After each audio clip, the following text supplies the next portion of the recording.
What's up mga kalamanok? So for today's video ay lalagyan natin ng singsing ang anak ni Obito. Yan. Nandiyan siya sa loob guys. So lalagyan natin siya ng singsing para makita nyo. Ito siya. Yan. Ito yung magulang niya. So yun guys, lagyan na natin.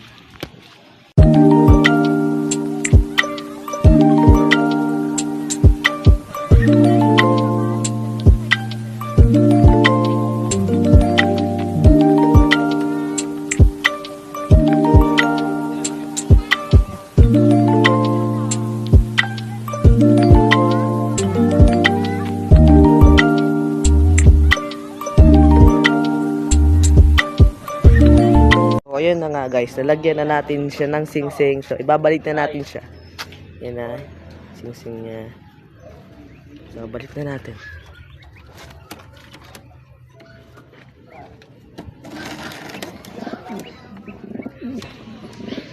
Yan na siya guys. Mga kalamanok, nalagyan na natin siya ng singsing. Yan na. Meron ng singsing ang anak ni Obito. So, yun lang guys. Bye-bye.